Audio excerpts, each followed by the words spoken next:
আর একটা পাঠ শুরু করতে যাচ্ছি। তাহলে এই পাঠে আমরা আজকে ইনশাআল্লাহ জৈব যৌগের কিছু প্রস্তুতি পড়ব। জৈব যৌগের প্রস্তুতি শুরু হলো। মোটামুটি কিন্তু অর্ধেক পড়া শেষ হয়ে গেছে।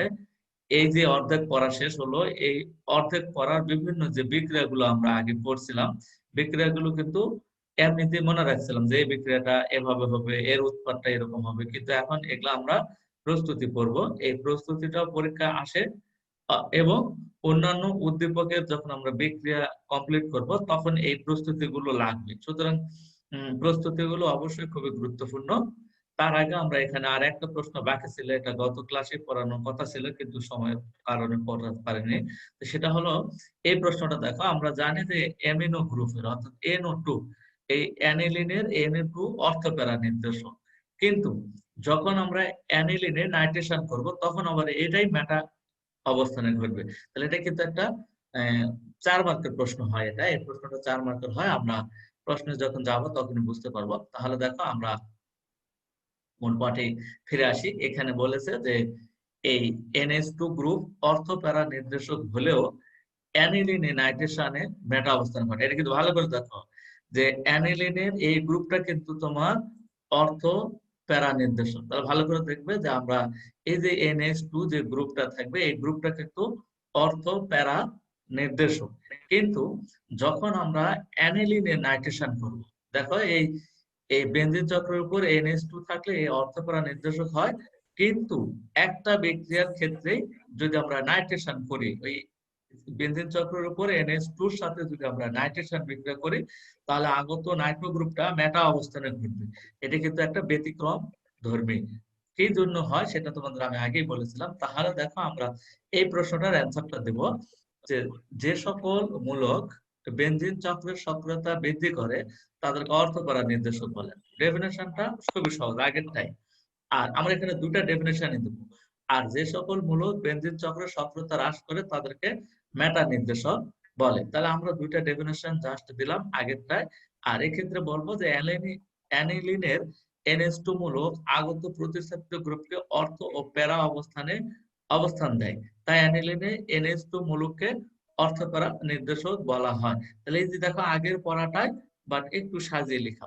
তাহলে আমরা আবার পরে বলবো কিন্তু নাইট্রেশনের সময় তাহলে গাঢ় নাইট্রিক অ্যাসিড অ্যানিলিনের সাথে বিক্রিয়া করে অ্যানিলিনিয়াম আয়ন উৎপন্ন করে। এই যে তোমাদের বলেছিলাম আগে একবার যে অ্যানিলিনিয়াম আয়ন, তাহলে এই অ্যানিলিনিয়াম যে লবণটা উৎপন্ন করে এই অ্যানিলিনিয়াম লবণটা কিন্তু অ্যানিলিনিয়াম যে আয়ন উৎপন্ন করবে এটি কিন্তু মেটা নির্দেশক। আর এটা কেবল অ্যানিলিনের নাইট্রেশন ঘটলেই ঘটবে। তাহলে উৎপন্ন অ্যানিলিনিয়াম আয়ন মেটা অবস্থান নির্দেশক, মেটা অবস্থান নির্দেশক। তাই পরবর্তীতে নাইট্রেশন ঘটে মেটা অবস্থানে এবং মেটা নাইট্রো অ্যানিলিন গঠন করে। ভাষাটা কিন্তু খুবই সহজ, জাস্ট আগের ডেফিনেশন গুলোই। তাহলে আমরা দেখো এই যে এটা একটা অ্যানিলিন, তাহলে অ্যানিলিনের আমরা এক্ষেত্রে একটু ভালো করে লক্ষ্য করে দেখো এটা অ্যানিলিন। তাহলে এই অ্যানিলিনের দেখো যখন আমরা নাইট্রেশন করব, এই যে গাঢ় নাইট্রিক অ্যাসিড আর গাঢ় সালফিউরিক অ্যাসিডের সাথে আমরা যদি অ্যানিলিনে নাইট্রেশন করি তাহলে এই অ্যানিলিনিয়াম আয়ন উৎপন্ন হবে। মানে এখানে নাইট্রো গ্রুপ অর্থতে আসার কথা ছিল, এখানে একটা এখানে একটা অথবা এখানে একটা, এই নাইট্রো গ্রুপ আসার কথা ছিল আগের সূত্র মতে। কিন্তু শুধুমাত্র অ্যানিলিনে নাইট্রেশন, কিন্তু অন্য বিক্রিয়ায় কিন্তু নয়। অন্য বিক্রিয়ায় কিন্তু এটা অর্থপ্যারা নির্দেশকই। শুধু অ্যানিলিনে এই নাইট্রেশন করলেই অ্যানিলিনিয়াম আয়ন উৎপন্ন হবে। আর এই যে বলেছিলাম যে অ্যানিলিনিয়াম আয়ন মেটা নির্দেশক, এখন যদি আমরা এর নাইট্রেশন করি, আবার যদি এর নাইট্রেশন করি তাহলে দেখো এই মেটা অবস্থানে, এই যে দেখো যেহেতু এটা মেটা নির্দেশক তাহলে এখান থেকে যে নাইট্রো গ্রুপটা গেল আগত গ্রুপটা এই যে মেটা অবস্থানে অবস্থান নেবে। এটাই হলো মূল কারণ। এই প্রশ্নটা কিন্তু ৪ মার্কের জন্য আসে। আরেকবার একটু বিক্রিয়াটা বলি যে অ্যানিলিন, এই যে দেখে অ্যানিলিনে যদি আমরা নাইট্রেশন করি তাহলে সে এই যে মেটা অবস্থানে নাইট্রোটা আসবে। যদিও আসার কথা ছিল অর্থ এবং প্যারাতে, আসে না। আর না আসার কারণটা হলো যে অ্যানিলিনে নাইট্রেশন করলে প্রথমে অ্যানিলিনিয়াম আয়ন উৎপন্ন হয়। আর এই অ্যানিলিনিয়াম আয়নটা মেটা নির্দেশক। ফলে আমরা আবার যখন নাইট্রেশন করি তখন এই মেটা অবস্থানে নাইট্রো গ্রুপটা চলে আসবে। তাহলে এই প্রশ্নটা কি সবার ক্লিয়ার? উত্তরটা কি সবার ক্লিয়ার? জি স্যার। বুঝতে পারছো সবাই? হ্যাঁ। হ্যাঁ স্যার। আচ্ছা, তাহলে এখানে যেন ভুল ত্রুটি যেন আর না থাকে, তাহলে এটা হবে। আমরা এখন দেখো এই মূল প্রশ্নে চলে যায়। এখানে একটা দেখো, জগতের নাম কি এখানে? এটা যেটা লিখলাম এটার নাম কি? টলোয়েন। টলোয়েন। টলোইন। টলুইন। হ্যাঁ, তাহলে এই যে টলোইন দেখো, তাহলে টলোইনটা বিক্রিয়া করবে। এই যে টলোইন বিক্রিয়া করতেছে দেখো, ভালো করে দেখো কিন্তু এখানে টলোইনটা বিক্রিয়া করতেছে এই যে কিউ কপার অক্সাইড। তাহলে এই যে কিউ প্লাস অক্সাইড, এটা তাহলে টলোইন বিক্রিয়া করতেছে কিউ প্লাস অক্সাইডের উপস্থিতিতে অ্যামিনের সাথে, মানে অ্যামোনিয়ার সাথে। তাহলে দেখো ভালো করে দেখো, টলোইন কিউ প্লাস অক্সাইডের উপস্থিতিতে বিক্রিয়া করতেছে অ্যামোনিয়ার সাথে। তাহলে অ্যামোনিয়ার সাথে যদি বিক্রিয়া করে তাহলে এক্স যৌগ উৎপন্ন হবে প্লাস কিউ প্লাস ক্লোরাইড এবং পানি। এটা একটু বলো তো দেখে রাহুল, যে এই এক্স যৌগটা কি হবে, বলতে পারবে? এক যৌগটা বেনজিন হবে। এক্স যৌগটা বেনজিন না, এখানে বেনজিনের কোনো সুযোগ নাই। তাহলে দেখো এটা আগে পড়োনি, স্যার সুতরাং এখন মনে রাখো। ঠিক আছে, আগে পড়োনি, যেহেতু এটা না পারারই কথা, আগে এটা পড়োনি। তাহলে একটু ভালো করে মনে রাখো যে টলোইনের সাথে এই কিউ প্লাস অক্সাইডের উপস্থিতিতে যদি অ্যামোনিয়ার বিক্রিয়া করা হয় তাহলে উৎপন্ন হবে অ্যানিলিন। উৎপন্ন হবে কি? অ্যানিলিন। অ্যানিলিন। অর্থাৎ বেনজিন চক্রের উপরে এখানে NH2 হবে, এই জায়গাটায় NH2 হবে। তাহলে এই জায়গাটায় NH2 হবে। এটি কিন্তু মাথায় খেয়াল রাখবে যে টলোইনের সাথে কিউ প্লাস অক্সাইডের উপস্থিতিতে যদি অ্যামোনিয়ার বিক্রিয়া করা হয় 200 ডিগ্রি সেলসিয়াস তাপমাত্রা, বা এটা তাপমাত্রা কম বেশি হতে পারে, তাহলে আমরা উৎপন্ন করব অ্যানিলিনিয়াম। বেনজিন চক্রের উপরে NH2 দিব। তাহলে এখন দেখো এখানে যে প্রশ্নটা হলো যে উদ্দীপকের এক যৌগের নাইট্রেশন ও হ্যালোজেনেশন বিক্রিয়ায় ভিন্ন ভিন্ন অবস্থানে প্রতিস্থাপন বিক্রিয়া ঘটে, এর সপক্ষে তোমার মতামত দাও। তাহলে এই প্রশ্নটা দেখো, বুঝেছো কিনা, এটার উত্তর কি হবে, এটা আমি যাকে ধরবো সে একটু বলবে। এটা একটু বলো, পাপড়ি বলো, যে এই প্রশ্নটার উত্তরটা কি হবে, কোন প্রশ্নতে উত্তর, বা এখানে কি বলেছে একটু বলো তো দেখি। বা এটা প্রশ্নটার উত্তরটা যে কোনটা হবে এটা ধরতে পারতেছো কিনা, এটা কি উত্তর না পারো, মানে উত্তরটা কি হবে, কোন প্রশ্ন দিয়ে কোন টপিক দিয়ে আমরা উত্তর দিব, এটা একটু বলো দেখি, পারবে? স্যার অর্থ ব্যয় নির্দেশকের ডেফিনেশনে কি হবে? আচ্ছা আচ্ছা, দাঁড়াও, আংশিক হয়েছে। তাহলে এরপরে এটা একটু বলো, রোমানা একটু বলো দেখি। এটা এই প্রশ্নটার উত্তরটা যে কি হবে এটা বুঝতে পারছো কিনা, উত্তর বলা লাগবে না, মানে প্রশ্নটার যে উত্তর কোনটা হবে ওটা বলো, মানে জাস্ট এটা কোন টপিক দিয়ে আমরা উত্তর দিব। অর্থ প্যারা আর মেটা নির্দেশক মানে কোন অবস্থানে থাকে সেইটা দিয়ে। আচ্ছা আচ্ছা, ঠিক আছে। তাহলে এরপরে একটু বলো, দীপিতা একটু বলো দেখি এটাই, দীপিতা। স্যার নাইট্রেশনের ক্ষেত্রে ওটা থাকবে মেটা অবস্থানে, আর যদি হ্যালোজেন বিক্রিয়া করতে চাই তখন সেটা আমরা অনাদ্য অ্যালুমিনিয়াম ক্লোরাইডের সাথে বিক্রিয়া করব। এই তো, থ্যাংক ইউ, তোমারটা একবারে সঠিক হয়েছে, অ্যাকুরেট, আর বাকিদের আংশিক আংশিক হয়েছে। সবার একটু ধারণা আছে, সবার একটু হয়েছে দেখো। তাহলে আমি একটু আরেকটু বলি, ঠিক আছে, সঠিক হয়েছে। তাহলে এখানে দেখো যে উদ্দীপকের এক যৌগের নাইট্রেশন, তাহলে উদ্দীপকের এক যৌগটা দেখো অ্যানিলিন। ভালো করে দেখো, তাহলে অ্যানিলিন, তাহলে অ্যানিলিনে যখন নাইট্রেশন করব, অ্যানিলিনে যখন নাইট্রেশন করব তখন কিন্তু অ্যানিলিনে আয়ন উৎপন্ন হবে। পরে যদি আমরা আবার নাইট্রেশন করি তাহলে মেটা অবস্থানে এই যে নাইট্রোবেনজিন গঠন হবে, তাহলে নাইট্রো টলোইন গঠিত হবে। মেটা অবস্থানে নাইট্রো টলোইন বা নাইট্রো মানে অ্যানিলিন গঠিত হবে, অ্যানিলিনিয়াম আয়ন যেহেতু অ্যানিলিন গঠিত হবে। আর যখন বলতে হ্যালোজেনেশন, হ্যালোজেনেশনটা হলো স্বাভাবিক নিয়মে। তাহলে আমরা আগেই করেছি যে এই যে অ্যানিলিনের যে NH2 আছে সেটা অর্থপ্যারা নির্দেশক, তাহলে অর্থপ্যারা নির্দেশক, তাহলে এখানে হ্যালোজেনেশন করব। তাহলে হ্যালোজেনেশন যখন করি তখন আমরা এটা অর্থ এবং প্যারাতে অবস্থান দেবে, অর্থ এবং প্যারাতে অবস্থান দেবে। অর্থাৎ আমরা কেবল যে প্রশ্নটা পড়লাম সেটা বলতে হবে, প্লাস আগের যে এই হ্যালোজেনেশন আমরা পড়েছি, হ্যালোজেনেশন যেটা পড়েছি সেই অ্যান্সার দিতে হবে, কারণ দুইটা অ্যান্সার এখানে আছে, দুইটা প্রশ্নের অ্যান্সার আছে। এবার কি সবাই ক্লিয়ার কথাটা? সবাই ক্লিয়ার? হ্যালো? জি স্যার। আরেকবার হ্যাঁ, বুঝাই দেন। আচ্ছা আরেকবার বলি। এখানে উদ্দীপকের এক যোগটা হলো অ্যানিলিন। অ্যানিলিন। তাহলে আমরা যদি অ্যানিলিনের নাইট্রেশন করি, এদের বলতেছে যে নাইট্রেশন ও হ্যালোজেন বিক্রিয়ায় ভিন্ন ভিন্ন অবস্থানে প্রতিস্থাপন ঘটবে। ভিন্ন ভিন্ন অবস্থানে মানে দুটার দুই জায়গায় ঘটবে, কেন সেটা বলি। তাহলে এখানে বলবো যে অ্যানিলিনের নাইট্রেশন যখন আমরা করব, তখন এই অ্যানিলিনিয়াম আয়ন উৎপন্ন হবে। আর অ্যানিলিনিয়াম আয়নটা হলো মেটা নির্দেশক। ফলে আমরা এর যখন নাইট্রেশন করব অ্যানিলিনের, তখন নাইট্রো অ্যানিলিন গঠিত হবে, যেটা আমরা একটু আগেই যে পড়াটা পড়লাম ওই পড়াটা। আর বলবে যে আমরা যখন এক যৌগটা হ্যালোজেনেশন করব, তাহলে হ্যালোজেনেশন করার উপায়, হ্যালোজেনেশন করব, তাহলে দেখা হ্যালোজেনেশন করার উপায় অনার্দ্র লুইস অ্যাসিডের উপস্থিতিতে ক্লোরিনের সাথে বিক্রিয়া করব কার অ্যানিলিনে। তাহলে সেক্ষেত্রে এই অর্থ এবং প্যারা অবস্থানে ক্লোরিনটা যুক্ত হবে। আর মূল মাথায় তো তোমার NH2 থাকবে, NH2 থাকবেই। তাহলে অর্থতে একটা ক্লোরিন বসবে, প্যারাতে একটা ক্লোরিন বসবে, তাহলে দুইটা উৎপাদ হলো। তাহলে এখানে তাই বলছে যে ভিন্ন ভিন্ন অবস্থানে প্রতিস্থাপন ঘটে, এর সপক্ষে যুক্তি দেখা। তাহলে তুমি বলবে যে এই ক্ষেত্রে বলবে যে অ্যানিলিনে যখন হ্যালোজেনেশন করব, তখন এই যে অ্যানিলিনটা হবে অর্থপ্যারা নির্দেশক, অ্যানিলিনের NH2 হবে অর্থপ্যারা নির্দেশক। কিন্তু যখন আমরা অ্যানিলিনের নাইট্রেশন করব, তখন ওই NH2টাই তাহলে মেটা নির্দেশক হবে। কারণ যে নাইট্রেশন যখন আমরা করব অ্যানিলিনের, তখন সে অ্যানিলিনিয়াম আয়ন গঠন করবে, আর অ্যানিলিনিয়াম আয়নটা মেটা নির্দেশক, যে ব্যাখ্যাটা একটু আগেই দিয়েছি। তাহলে এই প্রশ্নটার উত্তর তোমরা কিন্তু ভালো করে বুঝতে হবে, এটা কিন্তু 4 মার্কের একটা প্রশ্ন। সুতরাং এটা একটু বোর্ডের প্রশ্ন, এটাও কিন্তু একটা বোর্ডের প্রশ্ন। সুতরাং এই প্রশ্নগুলো তোমাকে বুঝে তোমার মতন করে অ্যান্সার দেওয়ার চেষ্টা করা লাগবে। এটা কি ক্লিয়ার এবার সবাই? আর কোনো সমস্যা? স্যার আর সমস্যা নেই।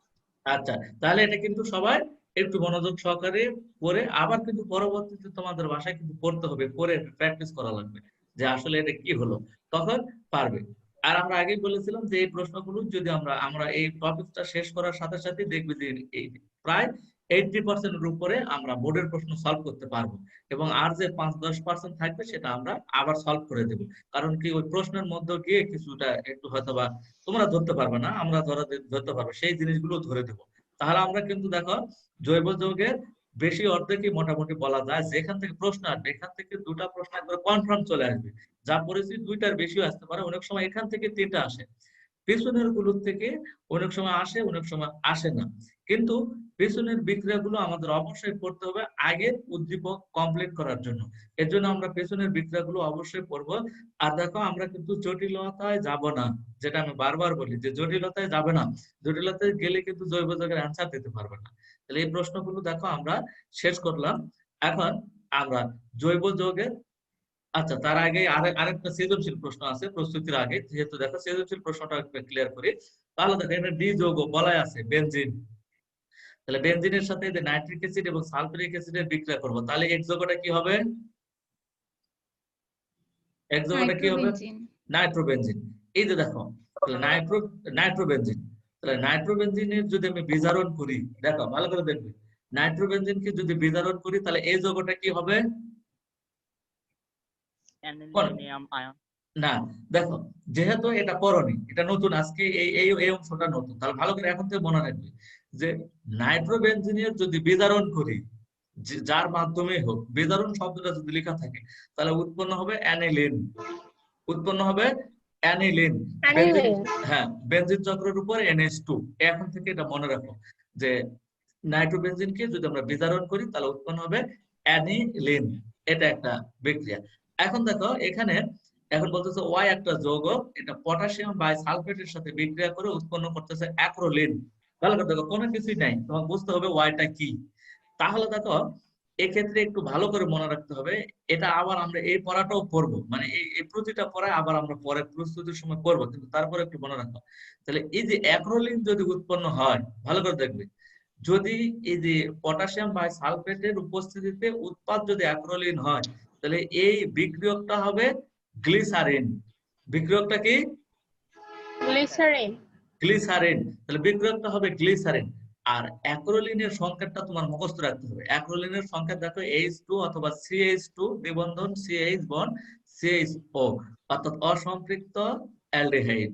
ভালো কথা দেখো, অ্যাক্রোলিনের সংকেতটা তোমার মুখস্থ রাখতে হবে, মানে এমনিতেই সবসময় দেখো বাংলা দেওয়া থাকবে, তোমার সংকেত থাকবে না, সেক্ষেত্রে তুমি এখানে বুঝতে পারবে না যে আসলে কি হবে।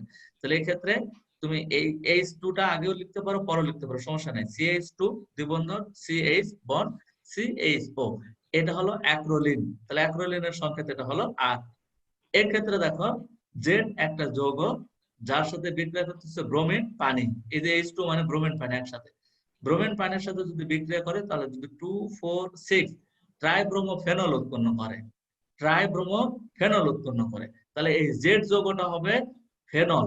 এটাও হলো ফেনলের শনাক্তকরণ বিক্রিয়া, পরে আমরা পড়বো। তাহলে দেখো ফেনল, ভালো করে দেখো। হ্যাঁ, হ্যাঁ। তাহলে এই ক্ষেত্রে আমরা আমরা প্রতিধ্বনি হচ্ছে কারো যেন, হ্যাঁ?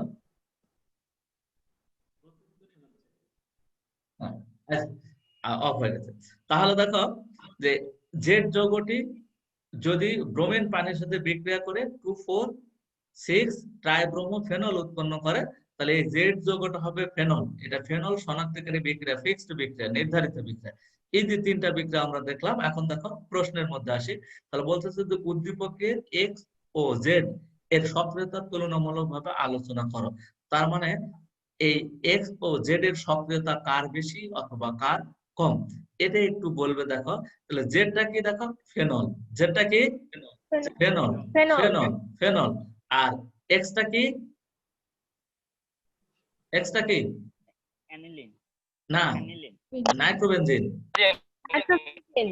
এক্সটা নাইট্রোবেনজিন, এই যে নাইট্রেশন করলাম, বেনজিনের নাইট্রেশন, নাইট্রোবেনজিন। আর এটা হলো অ্যানিলিন, তাহলে এক্সটা হলো নাইট্রোবেনজিন। নাইট্রোবেনজিন। এখন এই প্রশ্নটার অ্যান্সার দিবে সুস্মিতা। তাহলে সুস্মিতা তুমি একটু বলো যে জাস্ট সক্রিয়তা কে বেশি, এক্স বেশি না জেড বেশি? এক্স বেশি না জেড বেশি?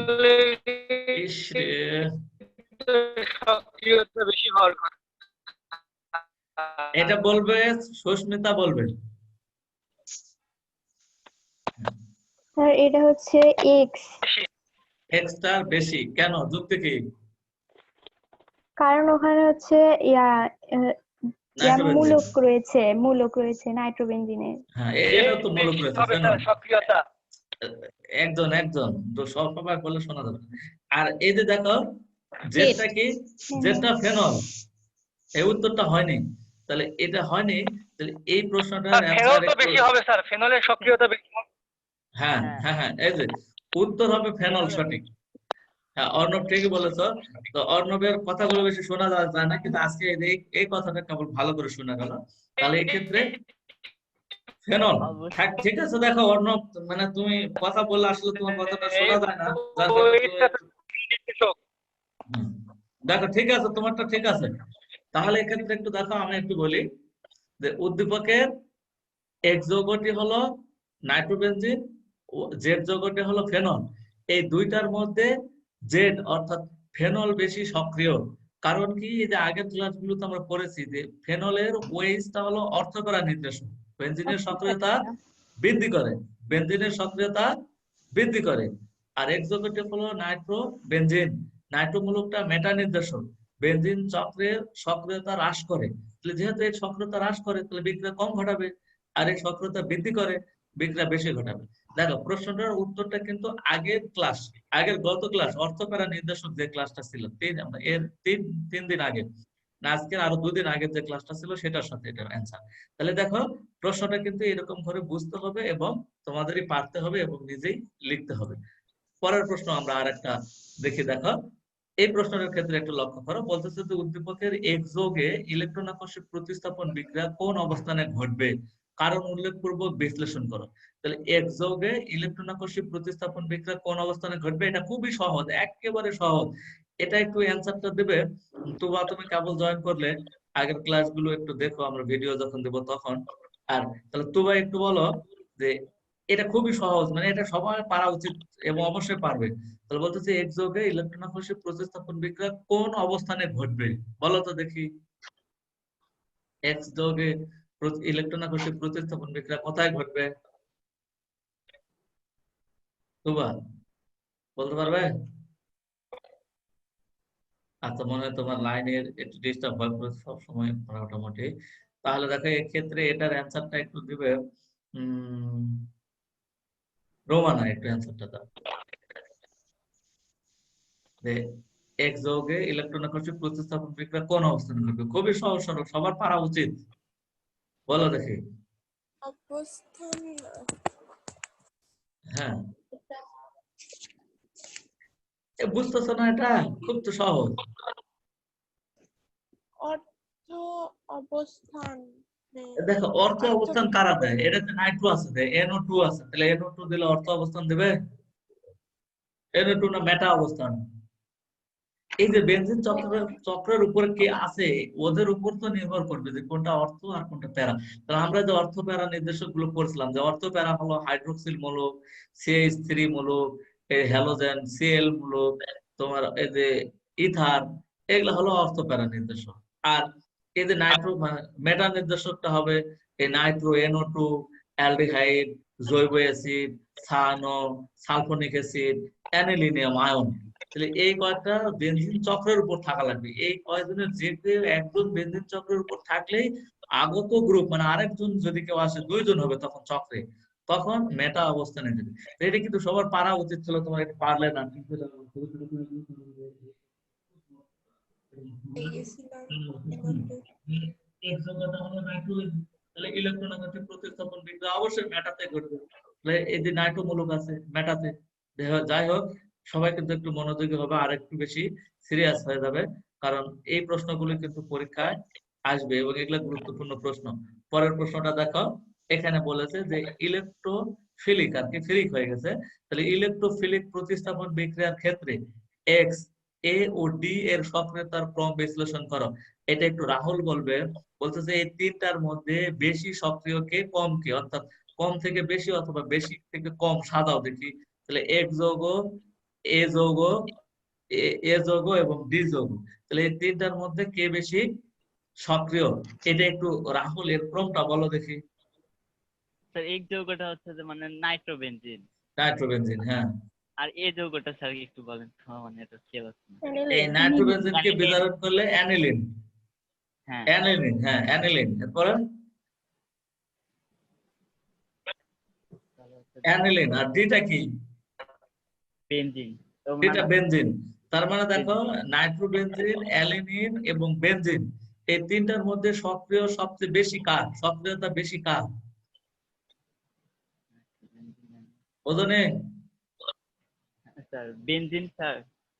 না, এই যে দেখো তোমরা তাহলে বুঝতেছো না কেন? আমি তো নাইট্রোবেনজিন। মানে সবচাইতে বেশি হবে। আচ্ছা দেখো আমি বলি, এক্ষেত্রে ভালো করে শোনো, যে সক্রিয়তা বেশি, সবচেয়ে বেশি হবে দেখো অ্যানিলিন, অর্থোপেরা নির্দেশক। তাহলে অর্থোপেরা নির্দেশক যে, সে সক্রিয়তা বৃদ্ধি করবে। তাহলে এখানে অ্যানিলিনের সক্রিয়তা সবচেয়ে বেশি, তার চেয়ে সক্রিয় কম বেনজিন, কারণ বেনজিনের কোনো গ্রুপই নাই, অর্থোপেরা নির্দেশক নাই, মানে এর যা ইলেকট্রন আছে তাতে ইলেকট্রন আসতে পারবে। তাহলে সবচেয়ে বেশি অ্যানিলিন, এই যে অ্যানিলিন, অ্যানিলিনের চেয়ে কম বেনজিন। এবং দেখো নাইট্রোবেনজিন মেটা নির্দেশক, সক্রিয়তা হ্রাসকারী। তাহলে এই যে দেখো, এই যে সক্রিয়তা হ্রাসকারী গ্রুপ, তাহলে এটা তোমার বুঝতে হবে যে অর্থকরা গ্রুপ আছে না মেটা নির্দেশক আছে না নাই। তাহলে অর্থকরা গ্রুপ যে কেউ থাকলে সে সবচেয়ে বেশি সক্রিয়, যদি না থাকে তাহলে তারপরে কম, আর যদি মেটা নির্দেশক থাকে তাহলে সবচেয়ে কম। তাহলে এই ক্ষেত্রে কি ক্লিয়ার এই কথাটা? বলতেছে ইলেকট্রোফিলিক প্রতিস্থাপন বিক্রিয়া। এ ডি তারপরে হবে এক। হ্যাঁ, তাহলে এই যে এই প্রশ্নগুলো, তাহলে তোমার ভালো করে একটু মনোযোগ সহকারে বুঝতে হবে। যদি বুঝতে পারো তাহলে দেখবে যে প্রশ্নগুলোর অ্যান্সার তোমরা দিতে পারবে। এগুলা কিন্তু নতুন করে কোনো উত্তর হবে না, উত্তর ওই যা জানো তার মধ্যে, শুধু প্রশ্নগুলো ভিন্ন। তাহলে আমরা যখন এই প্রশ্নগুলো আবার আলোচনা করব তখন দেখবে যে আরো একটু ক্লিয়ার হবে। তাহলে দেখো আমরা পরের প্রশ্নে চলে যাই। এই যে এই প্রশ্নে যে আমরা আসলাম, দেখো আমরা কিন্তু মূল জৈব যৌগ বেশি অর্ধেক যেগুলা প্রশ্ন পরীক্ষায় আসে ওগুলা পড়া শেষ। এখন যেটা আসে সেখান থেকে দেখা 5 থেকে 10% প্রশ্ন আসবে, আর আমরা কিন্তু 80% উত্তর প্রশ্ন পড়ে ফেলেছি অলরেডি। কিন্তু ওই যে 80% প্রশ্নের উত্তর যখন আমরা দিতে যাব তখন এই প্রস্তুতিগুলো লাগবে, কারণ এই প্রস্তুতিগুলো তোমার জানা লাগবে, এই কথাগুলো তোমার জানতে হবে, তাহলে বিক্রিয়াগুলো পারবে। এই জন্য দেখো, তাহলে আমরা সকল জৈব যৌগ প্রস্তুত করব। আর একটা জিনিস মাথায় মনে রাখবে যে যে কোনো জৈব যৌগ থেকে যে কোনো জৈব যৌগ প্রস্তুত করা যায়। তাহলে এটা মাথার মধ্যে রাখবে যে যে যৌগই পরীক্ষায় দেখ না কেন সব তুমি তৈরি করতে পারবে। বাস্তবে তৈরি করতে পারো কি পারো না ওটা আমার দেখার দরকার নাই, কিন্তু খাতা কলমে কাগজ কলমে আমরা লিখতে পারবো। পরীক্ষায় যে জৈব যৌগই আসুক না কেন তার প্রস্তুতি আমরা লিখতে পারবো, এবং সেটা আমরা খাতা কলমে লিখে দিলেই হবে।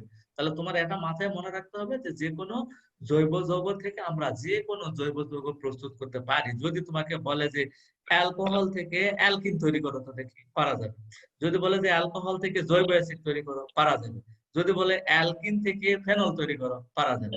যদি বলে যে অ্যালকিন থেকে তোমার অ্যামিন তৈরি করো, পারা যাবে। অর্থাৎ যে কোনো জৈব যৌগ থেকে যে কোনো জৈব যৌগ তৈরি করতে পারবো যদি তোমার ভাষা জ্ঞান থাকে, তাহলে অবশ্যই পারবে। আর এক্ষেত্রে আমরা প্রথমে দেখো যেটা করবো সেটা হলো অ্যালকেনের প্রস্তুতি। তাহলে অ্যালকেন কি কাকে বলে এটা আমরা আগেই করে ফেলেছি, এবং সাধারণ সংকেতটাও পড়ে ফেলেছি। তাহলে এটা একটু একজন বলো যে অ্যালকেনের সাধারণ সংকেতটা কি, কি দেখে বুঝবো এই যৌগটা অ্যালকেন। শুধু সাধারণ সংকেত বলবে, এটা একটু বলবে। সুস্মিতা একটু বলো দেখি অ্যালকেনের সাধারণ। CnH2n+2। Thank you. তাহলে CnH2n+2, CnH2n+2। তাহলে এটা হলো অ্যালকেনের সাধারণ সংকেত।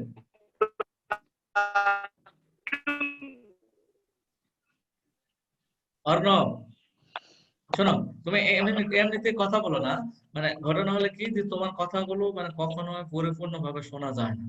আর সেক্ষেত্রে আমি এই জন্য তোমাকে একটু কম জিজ্ঞেস করি। আসলে সত্যি কথা বলতে কি যে তোমার কথাগুলোর উত্তরটা আমি শুনতে পারি না, সবটাই পুরাটাই আপ ডাউন হয়, মানে পুরা কথাটাই আপ ডাউন হয়। ভুল ভবিষ্যৎ দু একবার হয়তো বা একটা কথা শোনা যায়। এই জন্য তোমাকে আমি সহজে জিজ্ঞেস করি না। আর তুমি মোটামুটি যেহেতু আগে জিনিসগুলো পড়েছো, হুবহু এই জিনিসগুলো আগে পড়েছো, পারার একটু কথা, আর তুমি একটু পারবো, কারণ কি তোমার এই জিনিসগুলো হুবহু আগে পড়া আছে। যাই হোক, তাহলে তুমি আরেকটু সচেতন হবে। আর যখন তাকে জিজ্ঞেস করবো সে বলবে, দুজন একসাথে কথা বললে শোনা যায় না কথাটা। যেমন তোমার কথাটা এই যে তুমি বল আসলে অন্য বলছেন স্যার, মানে আমাদের কথাটা দেরিতে শুনতে পাচ্ছে, ওই জন্য ফুলটা না শুনে। হ্যাঁ হ্যাঁ, মানে ওই যে সেটাই সমস্যা হয়ে গেছে কি, ওদের নেটের একটু সমস্যা। নেটের সমস্যা হওয়ার কারণে হয় পড়াটা পরে শুনতে পারে, মানে কথাটা পরে শুনতে পারে, অথবা ওর কথাটা আমি যখন শুনি তখন আর দেখো আমরা শুনতে পারি না, তাই না? তোমরা কি শুনতে পারো ওর কথাটা? না স্যার, কিছু না স্যার, ওই তো আটকে ধরে কথা। অর্ণবের আসলে টাওয়ারের উপরে যে ক্লাস করা উচিত। মানে না, তারা না, ওর হয়তো বা একটু নেটের সমস্যা হয়ে গেছে ওই জায়গায়। নেটের সমস্যা থাকে অনেক জায়গায়, অনেক সময় নেটের সমস্যা থাকে, আবার সেটেরও অনেক সময় সমস্যা থাকে। সেটও একটু সমস্যা হলে সমস্যা হয়। আচ্ছা যাই হোক, তাহলে দেখো অর্ণব, তুমি খালি জাস্ট শুনবে, তুমি আমার কথাগুলো শুনলেই তোমার কাজে লাগবে। আর বাকিগুলো দেখা যাচ্ছে যে অ্যান্সার তোমাকে না দিলেও হবে, কারণ তোমার কথাটা শোনা যায় না। শুধু শুনে শুনে রেখো। আর তোমার যেহেতু পড়া আছে সুতরাং আরো একটু সুবিধা বেশি। দেখো অ্যালকেনের প্রস্তুতি, তাহলে আমরা অ্যালকেনের সাধারণ সংকেত পড়ে ফেলেছি। এই যে অ্যালকেনের আমরা একটা প্রস্তুতি পড়বো, সেই প্রস্তুতিটার নাম আবার উডস বিক্রিয়া থেকে। এটা আমরা ক্লাস 10-এ পড়ে ফেলেছি, কিন্তু অনেকে হয়তোবা নাম জানো না, আবার অনেকে হয়তোবা নাম জানো। তাহলে উডস বিক্রিয়া কি কাকে বলে, এটা পরীক্ষাতে আবার 1 মার্কের জন্য আসতে পারে যে উডস বিক্রিয়া কি, বা উডস বিক্রিয়া বলতে কি বোঝায় 2 মার্কের জন্য। তাহলে 1 মার্কের অথবা 2 মার্কের জন্য আলাদাভাবে উডস বিক্রিয়া কি আসতে পারে। সেক্ষেত্রে দেখো তোমাদের ভাষাটা একটু মনে রাখতে হবে, ভাষাটা খুবই সহজ, ভাষাটা খুবই সহজ, একটু মনে রাখবে। শুষ্ক ইথারের উপস্থিতিতে অ্যালকাইল হ্যালাইডকে দেখো নিতে হবে কাকে, অ্যালকাইল হ্যালাইড। ভালো করে দেখো, অ্যালকাইল হ্যালাইডের সাথে বিক্রিয়া করব সোডিয়াম ধাতুর সাথে। তাহলে শুধু অ্যালকাইল হ্যালাইড এবং সোডিয়াম ধাতু শুষ্ক ইথারের উপস্থিতিতে বিক্রিয়া করা। তাহলে যদি আমরা বিক্রিয়া করি তাহলে দ্বিগুণ কার্বন ও হাইড্রোজেন বিশিষ্ট অ্যালকেন উৎপন্ন হবে। অর্থাৎ বিক্রিয়কে যদি 2টা থাকে উৎপাদে হবে 4, বিক্রিয়কে যদি 3 থাকে তাহলে উৎপাদে হবে 6, বিক্রিয়কে যদি 1 থাকে তাহলে উৎপাদে হবে 2। এই কথাটা মনে রাখতে হবে। তাহলে উডস বিক্রিয়াটা তোমার ভালো করে মনে রাখার জন্য 3টা শব্দ মনে রাখো, যে 3টা শব্দের মধ্যে একটা শব্দ হবে যে শুষ্ক ইথারের উপস্থিতিতে অ্যালকাইল হ্যালাইড বিক্রিয়া করবে সোডিয়াম ধাতুর সাথে, উৎপন্ন হবে বিক্রিয়কে কার্বন এবং হাইড্রোজেন যা ছিল তার দ্বিগুণ সব সময়। তাহলে দেখো খুবই সহজ কথা, এবং যে কোনো অ্যালকেন থেকে তুমি এখানে উচ্চতর অ্যালকেন পেতে পারবে। দেখো তাহলে উত্তরটা ভালো করে একটু লক্ষ্য করো। তাহলে আমরা এই ক্ষেত্রে অ্যালকাইল হ্যালাইড নিব, এটা সাধারণ অ্যালকাইল হ্যালাইড, এখানে কার্বন সংখ্যা 1 2 3 4 5 6 যা থাকে থাক। তাহলে এখানে ভালো করে খেয়াল রাখো, তাহলে এখানে আর যা থাকবে তা ডাবল হবে, একটা আর থাকলে এখানে দুইটা আর হবে, প্লাস NaX উৎপন্ন হবে, NaX। তাহলে এটা সাধারণ বিক্রিয়া, একটা বিক্রিয়া ভেঙে লিখি। তাহলে বিক্রিয়াটা ভেঙে যখন লিখবো দেখো, তাহলে এখানে আমরা লিখেছি CH3, এর এটা ভালো করে দেখো, CH3 বন্ড I, অর্থাৎ মিথাইল আয়োডাইড। তাহলে এটা একটা হ্যালাইড। তাহলে মিথাইল আয়োডাইডের সাথে যদি আমরা শুষ্ক ইথারের উপস্থিতিতে সোডিয়াম ধাতুর সাথে বিক্রিয়া করি, তাহলে দেখো এখানে কার্বন 1 কার্বন আছে 2, তুমি এখানে পাশা মানে আণবিক সংকেত আকারেও লিখতে পারতে, যেমন এখানে তুমি একসঙ্গে যদি লিখো C2H6 তাহলে হবে, কিন্তু আমি ভেঙে লিখেছি। এই যে গাঠনিক সংকেত CH3 বন্ড CH3, অর্থাৎ এই পাশে যা থাকবে, এই যে অংশটা যা থাকবে এটা সবসময় দ্বিগুণ হবে। দেখো এখানে CH3 একটা আছে, এখানে CH3 দুইটা হয়েছে, অথবা দেখো কার্বন একটা, এখানে কার্বন দুইটা, হাইড্রোজেন 3টা, হাইড্রোজেন দেখো 6টা। তাহলে আণবিক সংকেত আকারেও লিখতে পারো, গাঠনিক সংকেত আকারে লিখতে পারো। আর এই সোডিয়াম এবং হ্যালোজেনটা মিলে সোডিয়াম হ্যালাইড গঠন করবে। অনুরূপ ভাবে দেখো আমরা এই যে দেখো এখানে দেখো এটা ইথাইল আয়োডাইড। তাহলে ইথাইল আয়োডাইড এটা আমি ভেঙে লিখিনি, তোমাদের আমি দুই সিস্টেমে দেখালাম, যে ভেঙে লিখলেও তোমরা লিখতে পারো, আণবিক সংকেত আকারে লিখতে পারো। তাহলে এই ক্ষেত্রে একটু ভালো করে খেয়াল করো, আমার একটু মিস্টেক হয়েছে সম্ভবত। তাহলে এখানে দেখো C2H5 বন্ড I, হ্যাঁ, তাহলে এই ক্ষেত্রে C4H10 হবে, 6 আছে এই জায়গাটায় 10 হবে, এটা মিস্টেক হয়ে গেছে।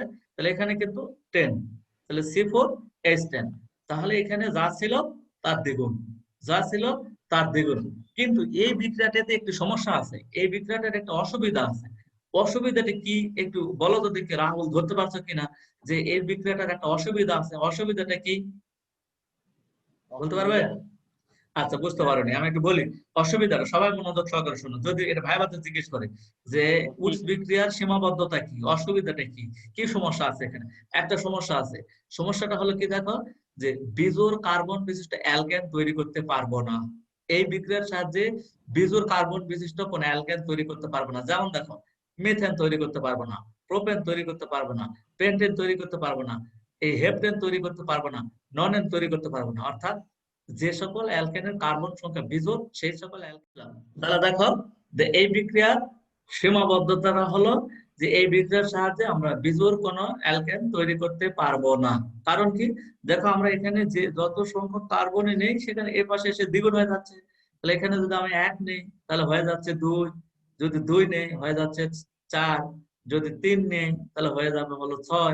তার মানে আমরা এখান থেকে কখনোই বিজোড় কার্বন বিশিষ্ট অ্যালকেন তৈরি করতে পারবো না, যা পারবো সবগুলো জোড়। তাহলে এটাই হলো এই বিক্রিয়াটার একটা সীমাবদ্ধতা।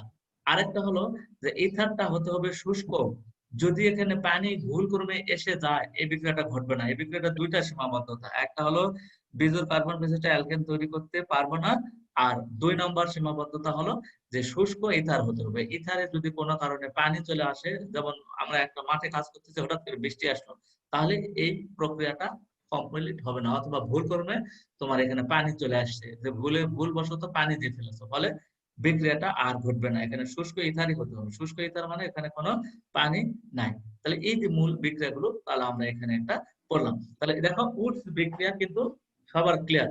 উডস বিক্রিয়া কোনো সমস্যা আছে কারো? না স্যার। না স্যার। আচ্ছা, তাহলে আমি আরেকবার ফ্রেশ করে বলি। বলবে যে শুষ্ক ইথারের উপস্থিতিতে অ্যালকাইল হ্যালাইড, শুষ্ক ইথারের উপস্থিতিতে অ্যালকাইল হ্যালাইড সোডিয়াম ধাতুর সাথে বিক্রিয়া করালে দ্বিগুণ কার্বন ও দ্বিগুণ হাইড্রোজেন বিশিষ্ট অ্যালকেন উৎপন্ন হয় বলে বিক্রিয়াটা লিখবে। এখানে যা থাকবে তার দ্বিগুণ, আর অ্যালকাইল হ্যালাইডটা উৎপন্ন হবে। তাহলে দেখো এই ক্ষেত্রে তোমার একটা জিনিস, এই কথাটা মনে রাখবে, পরীক্ষায় যদি কম কার্বন বিশিষ্ট অ্যালকেন থেকে বেশি কার্বন বিশিষ্ট অ্যালকেনের প্রস্তুতি বলে, তাহলে তোমাকে অবশ্যই উডস বিক্রিয়াটা মনে রাখতে হবে। তাহলে তোমাকে উডস বিক্রিয়ার কথাটা মনে রাখতে হবে। যেমন দেখো তোমাকে তৈরি করতে বললো মিথেন থেকে ইথেন, অথবা ইথেন থেকে প্রোপেন, ইথেন থেকে বিউটেন, অথবা দেখা যাচ্ছে যে প্রোপেন থেকে হেক্সেন।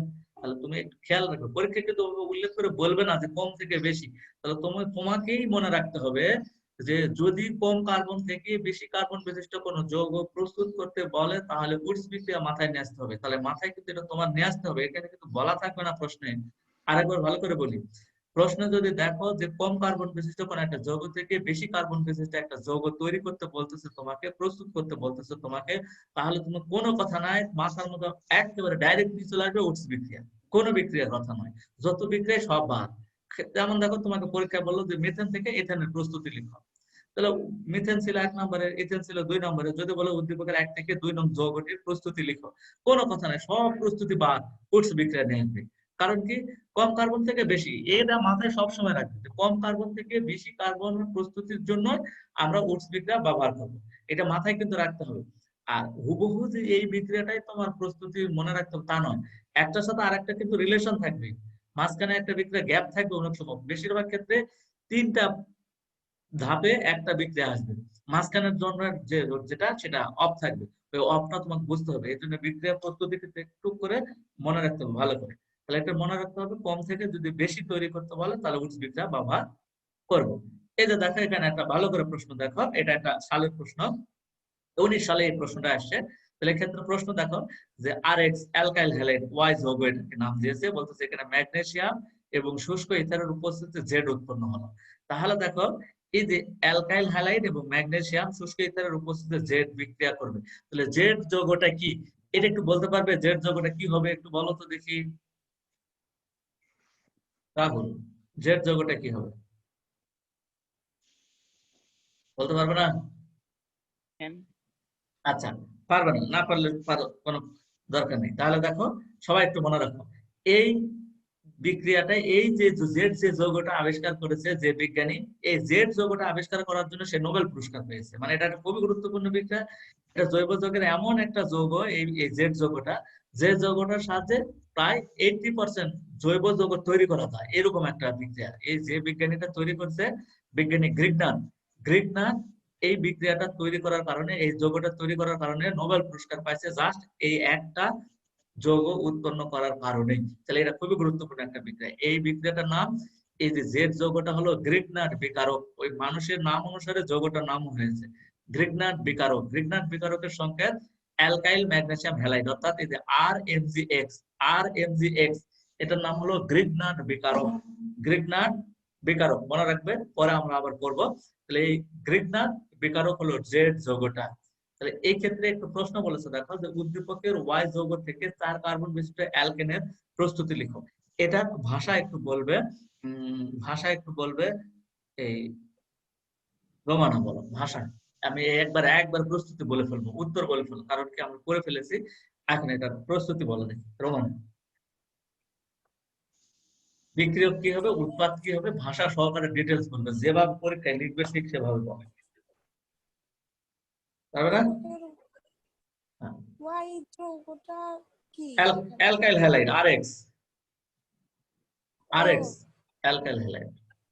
তাহলে বলতেছে এখান থেকে আমি 4 কার্বন বিশিষ্ট যদি নিতে চাই, দেখো মানে এখান থেকে 4 কার্বন বিশিষ্ট একটা উৎপাদ অ্যালকেন তৈরি করবে। তাহলে 4 কার্বন বিশিষ্ট যদি উৎপাদে হয়, তাহলে এখানে আরে কার্বন সংখ্যা কত? আরের এখানে তো 1 2 হবে, 2 4 কার্বন বিশিষ্ট তৈরি করতে বলবে। এই যে দেখো 4 যে বলেছে, উৎপাদ 4, তাহলে উৎপাদ 4, তাহলে এখানে নিতে হবে C2H5X, C2H5X, অথবা তুমি এখানে অথবা তুমি নিতে পারো ফ্লোরিন ব্রোমিন, তবে ক্লোরিন আর ব্রোমিন আয়োডিন এই 3টা বেশি নেবে, ফ্লোরিন যা নিও না, ফ্লোরিন বিক্রিয়া করে কিন্তু বিস্ফোরণ ঘটায়, এই জন্য ফ্লোরিনটা সাধারণত বিক্রিয়া দেওয়া হয় না। তাহলে এক্ষেত্রে তাহলে আমরা লিখবো, দেখো ভাষাটা আমি বলি যে উদ্দীপকের ওয়াই যৌগটি হলো অ্যালকাইল হ্যালাইড, আর যেহেতু এখান থেকে 4 কার্বন বিশিষ্ট অ্যালকেন প্রস্তুত করতে হবে, তাহলে আমরা এখানে উডস বিক্রিয়াটা প্রয়োগ করব। তাহলে বলবে যে ইথাইল ক্লোরাইড কি, যেহেতু 2 কার্বন নিব, তাহলে ইথাইল ক্লোরাইড কি, শুষ্ক ইথারের উপস্থিতি সোডিয়াম ধাতুর সাথে বিক্রিয়া করলে বিউটেন উৎপন্ন হয়, আর বিউটেন মানে 4 কার্বন বিশিষ্ট অ্যালকেন, বিউটেন উৎপন্ন হয়। এই কথাটা বলে ভাষাটা আমরা আগের যে বিক্রিয়াটা একটা C2H5 দিলাম, সেটা C2H5, তাহলে ওই পাশে হবে C4H10। দেখো বিক্রিয়া শেষ, ভাষা শেষ, তোমার ফুল মার্ক পেয়ে গেলে, 3-এ 3 পেয়ে গেলে। তাহলে খুবই সহজ এবং ইজি, তাহলে এটা একটু মনে রাখার চেষ্টা করবে। এখন বলতেছে যে অ্যালকেনের পরীক্ষাগার প্রস্তুতি, অর্থাৎ অ্যালকেন আমরা কিভাবে পরীক্ষাগারে প্রস্তুত করি। এই বিক্রিয়াটা আমরা আগে দশম শ্রেণীতে পড়েছি, অনেকে নাম জানো আবার অনেকে নাম জানো না, এবং এই বিক্রিয়াটা আমরা বেশ কয়েকবার আজকে এখানে করে ফেলেছি নাম ছাড়া। তাহলে এই বিক্রিয়াটার নাম হলো ডি কার্বক্সিলেশন। তাহলে ডি মানে অপসারণ আর কার্বক্সিলেশন মানে কার্বক্সিলিক গ্রুপ। তাহলে শব্দটার অর্থটা একটু বোঝার চেষ্টা করবে। ডি কার্বক্সিলেশন বিক্রিয়া অর্থাৎ এই বিক্রিয়াতে যে কার্বক্সিলিক মূলকটা থাকবে, গ্রুপটা থাকবে, সে চলে যাবে, অপসারিত হবে। এই জন্য এটার নাম হয়েছে ডি কার্বক্সিলেশন বিক্রিয়া। তবে আমরা ভাষাটা পড়বো, দেখো কার্বক্সিলিক অ্যাসিডের সোডিয়াম বা পটাশিয়াম লবণ হতে হবে। তাহলে এই ক্ষেত্রে এই বিক্রিয়াটা ঘটাতে গেলে অবশ্যই কার্বক্সিলিক অ্যাসিডের সোডিয়াম বা পটাশিয়াম লবণ হতে হবে। তাহলে এই লবণটাকে যদি আমরা সোডা লাইমের সাথে বিক্রিয়া করি, সোডা লাইমের সংকেত কিন্তু দেখো sodium hydroxide plus calcium oxide, এই দুটা মিশ্রণের নাম সোডা লাইম, সোডিয়াম হাইড্রোক্সাইড নয় কিন্তু। তাহলে দেখো তোমরা একটু সোডা লাইমের সংকেতটাও একটু মনে রাখবে। অ্যাডমিশনে আছে যে সোডা লাইমের সংকেত কোনটি, বা ধরো পরীক্ষায় আসতে পারে এমসিকিউতে যে সোডা লাইমের সংকেত কোনটি, তখন অনেকেই এই যে সোডিয়াম হাইড্রোক্সাইড লিখে, কারণ ওই যে পরীক্ষায় অনেক সময় বিক্রিয়ায় সোডিয়াম হাইড্রোক্সাইড লিখে তীর চিহ্নের উপরে ক্যালসিয়াম অক্সাইড লিখে। তবে তুমি তীর চিহ্নের উপরে লিখো আর এই যে ব্র্যাকেট দিয়ে লিখো একই কথা, কারণ ওটা বিক্রিয়া ঘটতেছে, একটা পাত্রেই থাকে। এই জন্য সোডিয়াম হাইড্রোক্সাইড এবং ক্যালসিয়াম অক্সাইডের এই মিশ্রণটাকে বলা হয় সোডা লাইম। এই সোডা লাইমের সাথে যদি আমরা উত্তপ্ত করি, যদি তাপ দেই, তাহলে উৎপন্ন হবে অ্যালকেন। তাহলে এই ক্ষেত্রে একটু ভালো করে মনে রাখবে, দেখো এই বিক্রিয়াটা খুবই সহজ সরল এবং ইজি। সেক্ষেত্রে দেখো এই যে দেখো ডি কার্বক্সিলেশন, এই যে কার্বক্সিলিক মূলকটা চলে যাবে, দেখো ভালো করে দেখো এই জৈব অ্যাসিডের যে কার্বক্সিলিক মূলকটা থাকবে, এই সোডিয়াম লবণটা থাকবে, জৈব অ্যাসিডের এই অংশটা পুরোটাই চলে যাবে, গিয়ে এখানে একটা হাইড্রোজেন আসবে, জাস্ট এই আর এর সাথে একটা হাইড্রোজেন যুক্ত হবে, জাস্ট একটা আর এর সাথে হাইড্রোজেন যুক্ত হবে। এটা কিন্তু বুদ্ধি। তাহলে আর এর মান যে কোনো কিছু হতে পারে, মিথাইল হতে পারে, ইথাইল হতে পারে, প্রোপাইল হতে পারে, বিউটাইল হতে পারে, যা হবে তাই। কিন্তু ভালো করে মনে রাখবে অ্যালকাইলটা যা থাকবে তাই হবে, ওর সাথে একটা হাইড্রোজেন যুক্ত হবে শুধু। তাহলে এই কৌশলটা কিন্তু মনে রাখতে হবে। আর সোডিয়াম কার্বনেট সবসময় উৎপন্ন হবে, এই Na2CO3 প্রতিটা বিক্রিয়ায় উৎপন্ন হবে। তাহলে এই যে এটার নাম সোডা লাইম। তবে তুমি এটা তীর চিহ্নের উপরেও দিতে পারতে, তাহলে এখানে তীর চিহ্ন দিয়ে আমরা লিখতে পারতাম। তাহলে আমরা একটা ফিক্সড বিক্রিয়া দিই, দেখো এই যে দেখো, তাহলে এটা হলো অ্যালকাইল সোডিয়াম, এই যে তোমার সাধারণ সংকেত। আমরা যদি এই ক্ষেত্রে দেখো মিথাইল দিয়েছি, CH3 মূলক দিয়েছি, তাহলে এই ক্ষেত্রে দেখো একটা এইচ যুক্ত হবে। এখানে কি হবে, একটা এইচ যুক্ত হবে না?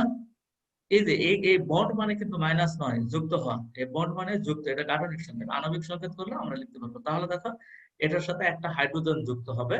তাহলে এই যে হাইড্রোজেন যুক্ত হলে দেখো CH4, তাহলে মিথেন উৎপন্ন হলো। আমরা যদি এখানে পরের সদস্য নেই, দেখো 2 কার্বন বিশিষ্ট যদি নেই, তাহলে এখানে দেখো CH3, CH2, COON, sodium soda lime, এর সাথে বিক্রিয়া করলে দেখো জাস্ট এখানে একটা হাইড্রোজেন যুক্ত হচ্ছে CH3। তাহলে CH3 বন্ড যে CH3, এটি সবসময় বুদ্ধিতে কৌশলে মনে রাখতে হবে যে ডি কার্বক্সিলেশন বিক্রিয়ায় এই যে তোমার এই যে সোডিয়াম লবণের যে কার্বক্সিলিক মূলকটা থাকবে এটা চলে যাবে, আর অ্যালকাইল মূলকটার সাথে একটা হাইড্রোজেন যুক্ত থাকবে। তাহলে দেখো পরীক্ষায় আবার যদি বলে যে ইথেনের প্রস্তুতি লিখো, পরীক্ষায় যদি বলে ইথেনের প্রস্তুতি লিখো, তাহলে ইথেনের প্রস্তুতি লিখলে তুমি উডস বিক্রিয়াও দেখাতে পারো আর এই ডি কার্বক্সিলেশন বিক্রিয়াটাও দেখাতে পারো। যদি ডি কার্বক্সিলেশন বিক্রিয়া লিখো, তাহলে দেখো এই মূলকটার সাথে একটা হাইড্রোজেন বাদ দিবে, তাহলে দেখো এই যে ইথেন থেকে একটা হাইড্রোজেন বাদ দিয়ে COON লাগাই দিবে। তাহলে খুবই সহজ। তাহলে এই পাশে উৎপাদ যা বলবে তার থেকে একটা হাইড্রোজেন বাদ দিয়ে ওখানে এই COON এই অংশটা যুক্ত করে দেবে। তাহলে দেখো তোমার বিক্রিয়াটাও সহজ হবে, ভাষাটাও সহজ হবে, ইজিতেই লিখতে পারবে। তাহলে ডি কার্বক্সিলেশন বিক্রিয়াটাও সহজ। তবে দেখো যদি বলে যে ইথেন থেকে মিথেন তৈরি করো, ইথেন থেকে মিথেন থেকে যদি বেশি অ্যালকেন তৈরি করতে বলে, তাহলে আমরা ব্যবহার করবো উডস বিক্রিয়া। আর বেশি থেকে যদি কম কার্বন বেসিড অ্যালকেন তৈরি করতে বলে, তাহলে আমরা ডি কার্বক্সিলেশন বিক্রিয়ার কথাটা মাথায় রাখবো। আর ডি কার্বক্সিলেশন বিক্রিয়াটা হবে জৈব অ্যাসিডের সোডিয়াম বা পটাশিয়াম লবণ, এর সাথে বিক্রিয়া করবো সোডা লাইম। বিক্রিয়া করালে জৈব অ্যাসিডের মূলক এবং সোডিয়ামটা চলে যাবে, আর যে অ্যালকাইল মূলক থাকবে তার সাথে একটা হাইড্রোজেন যুক্ত হবে। খুবই সহজ হিসাব। তাহলে কিন্তু দেখো এটা খুবই সহজ, এই দুটা বিক্রিয়া কিন্তু বেশি বেশি আসে। আর এখন যেটা আমরা পড়বো অ্যালকিন বা অ্যালকাইন থেকে, এটা খুবই সহজ। বলতেছে অ্যালকিন বা অ্যালকাইনকে যদি আমরা হাইড্রোজেনের সাথে বিক্রিয়া করাই 150 থেকে 250, অথবা এই যে সাধারণ তাপমাত্রায় যদি হয় প্লাটিনাম এবং প্যালাডিয়ামের উপস্থিতি, তাহলে নিকেল দিলে 180 থেকে বা 150 থেকে 200, আর সাধারণ তাপমাত্রা যদি হয় তাহলে প্লাটিনাম বা প্যালাডিয়ামের উপর দিয়ে যদি প্রবাহিত করি তাহলে এক অণু হাইড্রোজেন অ্যালকিনের সাথে যুক্ত হয়, দেখো সম্পৃক্ত অ্যালকেন উৎপন্ন হবে। এক্ষেত্রে বিক্রিয়াটা দেখলে খুবই সহজ বুঝতে পারবে, এখানে কোনো জটিলতার কিছু নেই। এই যে দেখো দ্বিবন্ধনটা যদি থাকে, যে যৌগই হোক আগে পরে যা থাকে থাক, দ্বিবন্ধনটা ভেঙে যাবে, এক বন্ধন হবে, এই পাশে একটা হাইড্রোজেন এই পাশে একটা হাইড্রোজেন যুক্ত হবে নিকেল প্রভাবকের উপস্থিতিতে। দেখো তাহলে নিকেল প্রভাবকের উপস্থিতিতে 180 ডিগ্রিতে যদি অ্যালকিন বিক্রিয়া করে তাহলে এই দ্বিবন্ধনটা ভেঙে যাবে, এই পাশে একটা হাইড্রোজেন এই পাশে একটা হাইড্রোজেন যুক্ত হবে, খুবই সহজ। অনুরূপ ভাবে দেখো যৌগটা যেভাবে থাকুক না কেন, 3 বন্ধন যদি থাকে তাহলে 3 বন্ধন থাকলে 2টা বন্ধন ভেঙে যাবে, আর 2টা বন্ধন ভেঙে গেলে দুই পাশে দুইটা করে হাইড্রোজেন যুক্ত হবে। তাহলে এই কার্বনে দেখো 2টা হাইড্রোজেন যুক্ত, এই কার্বনে দেখো 2টা হাইড্রোজেন যুক্ত হয়েছে, আর অন্য জায়গায় কোনো বিক্রিয়া চেঞ্জ হবে না। তাহলে এটা একটু ভালো করে মনে রাখবে এবং খুবই গুরুত্ব সহকারে, তাহলে ইজিতেই পারবে। তাহলে অ্যালকিন এবং অ্যালকাইন যেটাই হোক না কেন, আমরা যদি হাইড্রোজেনের সাথে বিক্রিয়া করি নিকেল প্রভাবকের উপস্থিতিতে তাহলে অ্যালকেন উৎপন্ন হবে। ক্লিয়ারলি দেখো গ্রিগনার্ড বিকারক ব্যবহার করি। তাহলে গ্রিগনার্ড বিকারকটা কি এটা আমরা করব, তার আগে একটু বলি যে গ্রিগনার্ড বিকারককে যদি আদ্র বিশ্লেষণ করা হয়, অর্থাৎ গ্রিগনার্ড বিকারকের সাথে যদি পানির বিক্রিয়া করা হয় তাহলে অ্যালকেন উৎপন্ন হবে। ভাষা খুবই সহজ। তাহলে গ্রিগনার্ড বিকারক কাকে বলে এটা একটু পড়বে, ভাষা লেখা নাই কিন্তু তোমরা একটু মনে রাখো। অ্যালকাইল ম্যাগনেসিয়াম হ্যালাইডকে গ্রিগনার্ড বিকারক বলা হয়। ভাষাটা দেখো মনে রাখো সবাই, অ্যালকাইল ম্যাগনেসিয়াম হ্যালাইডকে গ্রিগনার্ড বিকারক বলা হয়, অর্থাৎ RNGX কে গ্রিগনার্ড বিকারক বলা হয়। আর এর মান যে কোনো কিছু হতে পারে, এমন বেনজিন চক্র হতে পারে, আর ইথাইল মিথাইল প্রোপাইল এমনকি বেনজিন চক্র হতে পারে।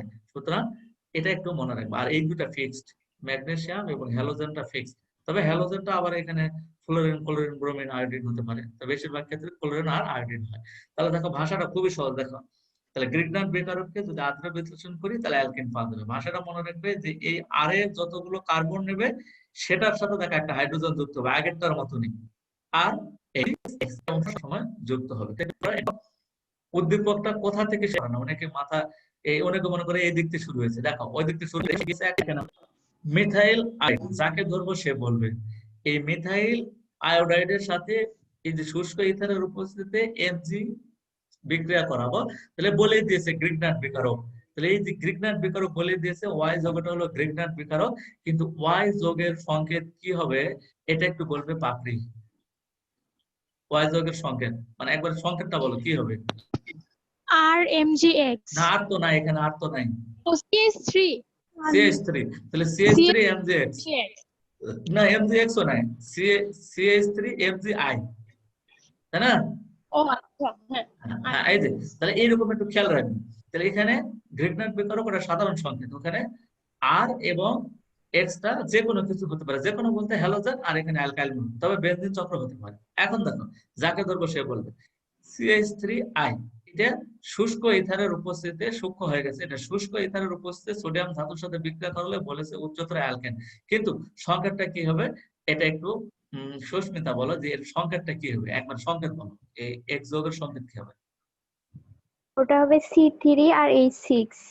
C3 না, C3 হবে কেন, এখানে CH3 আছে, তাহলে কত হবে C2H6, C2H6 দ্বিগুণ, কার্বন দ্বিগুণ হাইড্রোজেন দ্বিগুণ, তাহলে C2H6 হবে, অর্থাৎ ইথেন ইথেন ইথেন।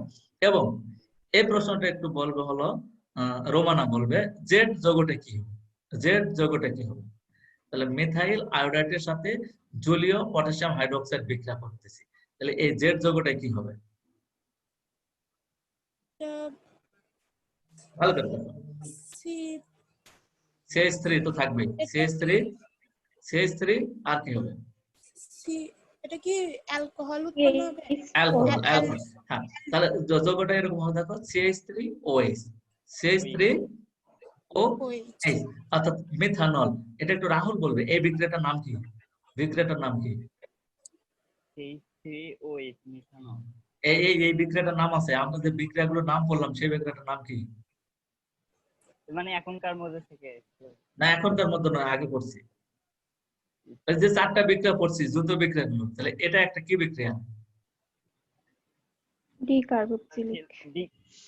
না, এই যে দেখো আমরা পড়ছিলাম না যে অ্যালকাইল হ্যালাইড কে যদি জলীয় সোডিয়াম হাইড্রোক্সাইড উপস্থিতিতে বিক্রিয়া করা হয় তাহলে অ্যালকোহল উৎপন্ন হবে। এটা কি? এটা প্রতিস্থাপন বিক্রিয়া। SN1 আর SN2 বিক্রিয়া। তাহলে এই বিক্রিয়াটা কিন্তু SN2 বিক্রিয়া, কারণ এটা 1 ডিগ্রি অ্যালকাইল হ্যালাইড। এইগুলো মনে রাখা লাগবে। এই যে তোমরা তো ভুলে গেছো সবাই, এই কথাগুলো কিন্তু তোমাদের মনে রাখা লাগবে, বিক্রিয়াগুলো দেখে যেন পারতে পারো। এই যে বলছে যে এটা হলো অ্যালকাইল হ্যালাইড, জলীয় সোডিয়াম বা পটাশিয়াম হাইড্রোক্সাইডের সাথে বিক্রিয়া করলে উৎপন্ন হবে অ্যালকোহল। তাহলে অ্যালকোহল যদি উৎপন্ন হয়, এই বিক্রিয়াটা SN1 আর SN2, কিন্তু এখানে যেহেতু এটা কি 0 ডিগ্রি তোমার অ্যালকাইল হ্যালাইড, তখন বুঝতে পারবেন পরীক্ষায় এরকম ভিন্ন ভিন্ন চেঞ্জ করে দেবে। প্রশ্নে আসি। প্রশ্ন বলছে উদ্দীপক গোত্র কি হবে? আর্দ্র কি উৎপন্ন না, মানে অ্যালকাইলের সাথে একটা হাইড্রোজেন যুক্ত হবে, তাই পড়ালাম না? এই যে তাহলে উৎপন্ন হবে মিথেন। তাহলে এখানে বলতেছে উদ্দীপকের Y এর আর্দ্র বিশ্লেষণে প্রাপ্ত যৌগটি X এর সমগোত্র কিনা। তাহলে বলবো যে Y যৌগটি হলো এই CH3MgI, অর্থাৎ গ্রিগনাট বিকারক। তাহলে মিথাইল ম্যাগনেসিয়াম আয়োডাইড, বলবে মিথাইল ম্যাগনেসিয়াম আয়োডাইডের যদি আমরা আর্দ্র বিশ্লেষণ করি তাহলে উৎপন্ন হবে মিথেন। তাহলে মিথেনের জাতি কি, গোত্র কি? অ্যালকেন। মিথেনের গোত্র কি? অ্যালকেন। এই যে X যৌগের গোত্র কি? অ্যালকেন। তাই এই সমগোত্র হবে। হ্যাঁ, এই যে দেখো উত্তর শেষ, পড়াও শেষ, পাড়াও শেষ। সবই দেখো বুঝের পড়া, এখানে মুখস্থর কিছু নাই, তো সবকিছু বুঝের পড়া। তাহলে উত্তরটা এভাবে বলবে যে উদ্দীপকের Y যৌগটি হলো গ্রিগনাট বিকারক, অর্থাৎ CH3MgI। নাম যদি না পারো তাহলে সংকেত লিখলেই হবে, আর যদি নাম পারো তাহলে নামও বলবে। সেক্ষেত্রে বলবে মিথাইল ম্যাগনেসিয়াম আয়োডাইড। আমরা মিথাইল ম্যাগনেসিয়াম আয়োডাইডের যদি আর্দ্র বিশ্লেষণ করি, আর যদি নাম যদি না পারো তাহলে বলবে যে CH3MgI এর আর্দ্র বিশ্লেষণ করলে উৎপন্ন হবে মিথেন CH4। যদি নাম নাও পারো তাহলে বলবে CH4 উৎপন্ন হবে। তবে দেখা যাচ্ছে যে কেমিস্ট্রিতে কিন্তু সংকেত লিখলেই বেশি নাম্বার, সংকেত দিয়ে ভাষা প্রকাশ করলেই বেশি নাম্বার। সুতরাং ওই বাংলা না লিখলেও হবে, কেমিস্ট্রি কিন্তু বাংলা না লিখলেও হবে। সুতরাং সংকেত দিয়ে লিখলে বেশি ভালো, তবে সঠিক যেন হয়। তাহলে এই ক্ষেত্রে বললে যে মিথেন CH4 উৎপন্ন হবে। তাহলে এই CH4 এর গোত্র হলো, এই সমগোত্র হলো অ্যালকেন। আর বলবে যে এই ক্ষেত্রে এই যে মিথাইল আয়োডাইডকে সোডিয়াম ধাতুর সাথে যদি শুষ্ক ইথারের উপস্থিতি বিক্রিয়া করাই তাহলে উৎপন্ন হবে ইথেন C2H6।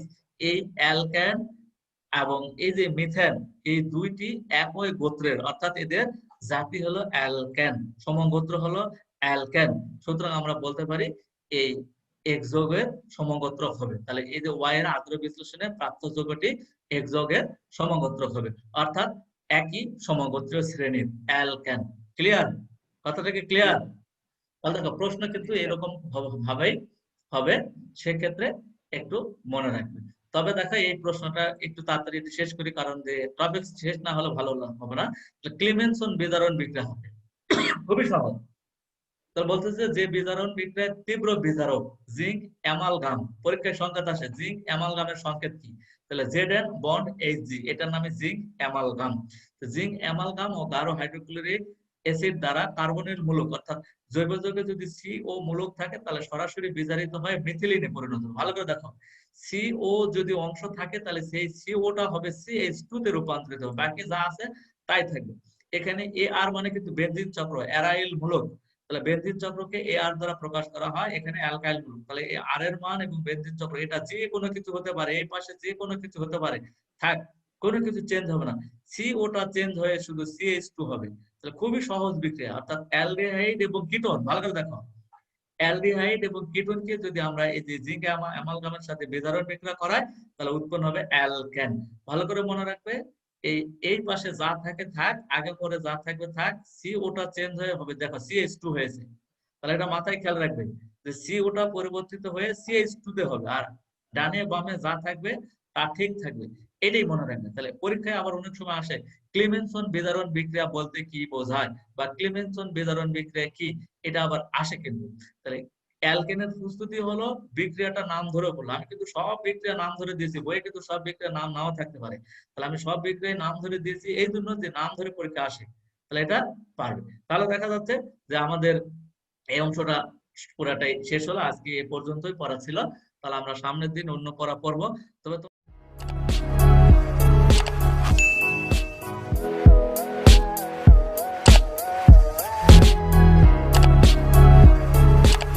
সবাইকে অসংখ্য ধন্যবাদ। যারা আমার চ্যানেলটি সাবস্ক্রাইব করনি তারা অবশ্যই অবশ্যই সাবস্ক্রাইব করবে, আর যারা করেছো তাদের অসংখ্য ধন্যবাদ। সবার সুস্বাস্থ্য ও দীর্ঘায়ু কামনা করে শেষ করছি। আল্লাহ হাফেজ।